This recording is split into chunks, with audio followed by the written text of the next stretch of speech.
A graça e a paz do Senhor Jesus a todos. Estamos com novidade, iniciando os livros de Esdras e Neemias, depois de uma breve introdução com o nosso coordenador de ensino, pastor Cleonildo. Nós vamos, como ele disse, embarcar juntos nessa nova jornada. E domingo, amados, nós vamos tratar a lição 1. Daniel ora por um despertamento. E o tema tratado hoje será a certeza do atendimento à oração.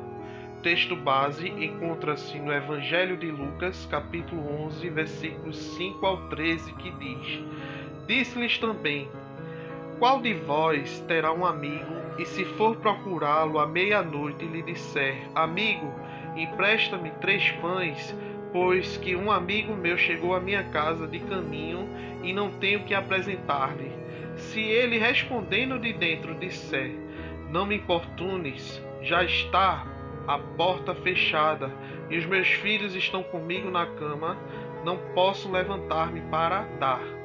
Digo-vos, ainda que se não se levante a dar, por ser seu amigo, levantar-se-á todavia por causa da sua importunação, e lhe dará tudo o que houver mister. E eu vos digo a vós: pedi e dar-se-vos-á, buscais e achareis, batei e abri-se-vos-á, porque qualquer que pede recebe, e quem busca acha, e quem bate abre-se-lhe-á. E qual o pai dentre vós que, se um filho lhe pedir pão, lhe dará uma pedra? Ou também peixe, lhe dará por peixe uma serpente? Ou também, se lhe pedir um ovo, lhe dará um escorpião? Pois se vós, sendo maus, saber dar boas dádivas aos vossos filhos, quanto mais dará o Pai Celestial o Espírito Santo àqueles que lhe pedirem. Amados irmãos, essa passagem é muito conhecida, e é conhecida como a parábola do amigo importuno. Jesus aqui, ele nos ensina a perseverar na nossa pouca fé, insistindo, persistindo e não desistindo, quando quisermos alcançar as graças do céu. Por isso, ele nos conta a história do amigo importuno e nos dá a dica de nunca desistir, de pedir, de bater e procurar o que tanto necessitamos e desejamos.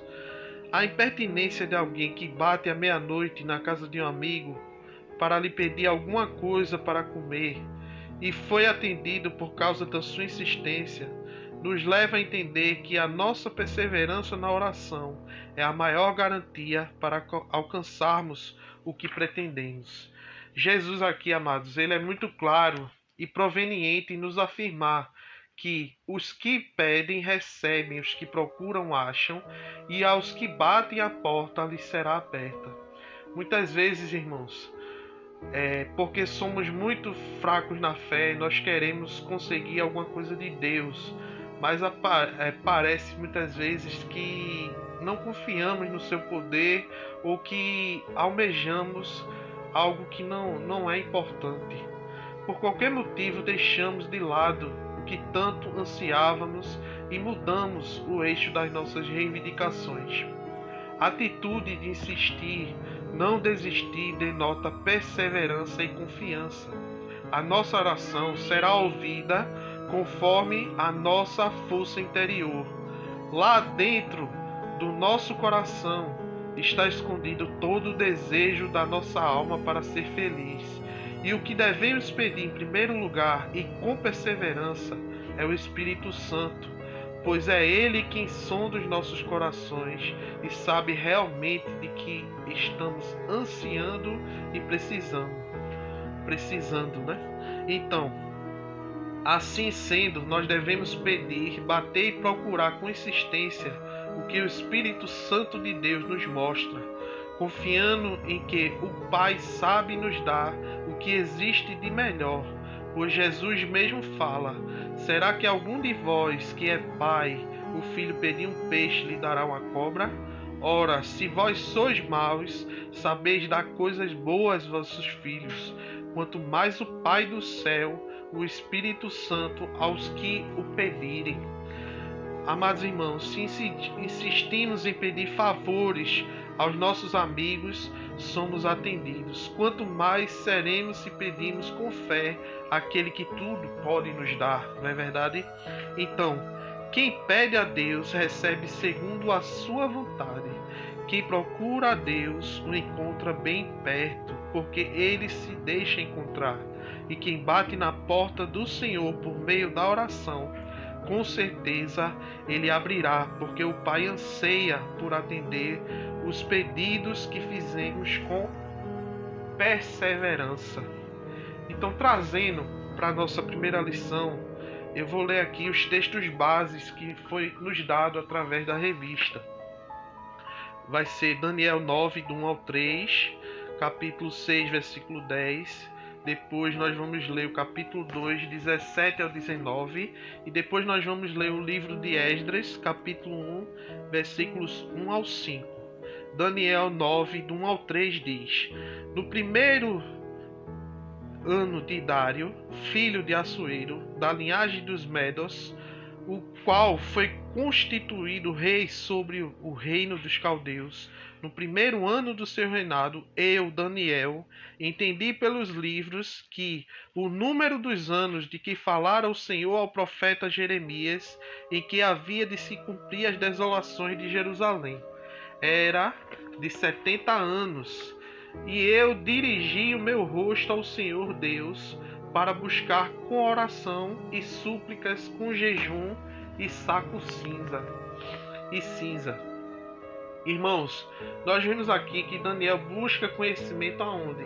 Na palavra do Senhor, e vê que a situação daquele momento iria durar 70 anos, mas que Deus pode transformar 70 anos em 70 dias, 70 minutos, 70 segundos, ou seja, a partir desse momento, Daniel ele tem entendimento no seu coração e já começa um propósito no seu coração de quê? De oração, súplica e jejum, porque a palavra diz, amados, que a nossa luta não é contra o sangue e a carne, e sim contra os principados e potestades.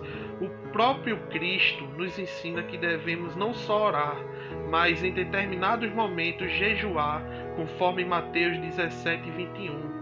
Mas esta casta de demônios não se expulsa senão pela oração e jejum, e se confirma logo no texto a seguir, Daniel 6,10, que diz: Daniel, pois, quando soube que o edito estava assinado, entrou em casa e ora havia no seu quarto janelas abertas do lado de Jerusalém.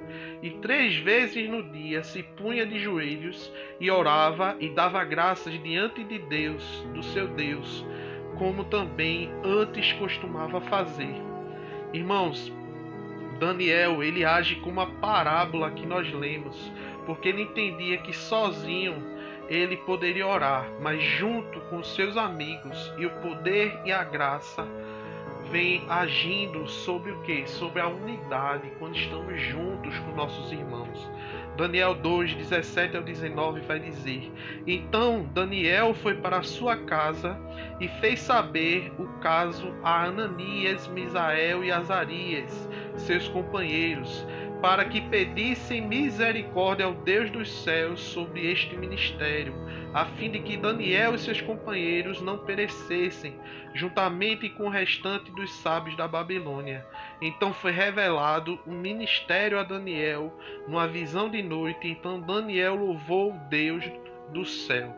Nós vemos, amados irmãos, no último texto base, que a profecia de Jeremias se cumpriria após 70 anos, e Deus desperta do seu espírito o rei da Pérsia para dar ordem de edificação à casa do Senhor.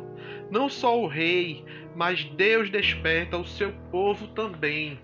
Esdras, capítulo 1, verso 1 ao 5 diz: No primeiro ano de Ciro, o rei da Pérsia, para que se cumprisse a palavra do Senhor pela boca de Jeremias, despertou o Senhor o espírito de Ciro, rei da Pérsia, o qual passa pregão por todo o seu reino, como também por escrito, dizendo: Assim diz Ciro, rei da Pérsia: O Senhor Deus dos céus me deu todos os reinos da terra e me encarregou de lhe edificar uma casa em Jerusalém, que está em Judá. Quem há entre vós de todo o seu povo, seja seu Deus com ele, e suba a Jerusalém, que está em Judá, e edifique a casa do Senhor Deus de Israel. Ele é o Deus que está em Jerusalém. E todo o que ficar atrás em algum lugar e que andar peregrinando, os homens do seu lugar o ajudarão com prata, com ouro, com bens e com gados, além das dádivas voluntárias para a casa de Deus que está em Jerusalém. Então se levantaram os chefes dos pais de Judá e Benjamim, e os sacerdotes e os levitas, com todos aqueles cujo Espírito de Deus despertou, para subirem a edificar a casa do Senhor que está em Jerusalém. Irmãos, é um novo tempo, desde aquela época como hoje. É um tempo de avivamento. Desse novo trimestre que se inicia, nós vamos comentar as devocionais dos diários da edição especial que a CPAD preparou para nosso estudo, que nós estamos buscando na revista, os princípios divinos em tempos de crise, a reconstrução de Jerusalém e o avivamento espiritual como exemplos para os nossos dias. Vai ser essa revista que nós vamos trabalhar. E o assunto proposto para o trimestre é muito próprio para o momento que o mundo vive, indiscutivelmente as trevas. A cada dia que passa se torna cada vez mais espessas. Ou seja, nós dessa geração estamos testemunhando com os próprios olhos o cumprimento de muitas profecias, como sempre é ensinado nos cultos, que o crente, diante dessas situações, ele não pode ficar estupefado ou espantado com os do mundo.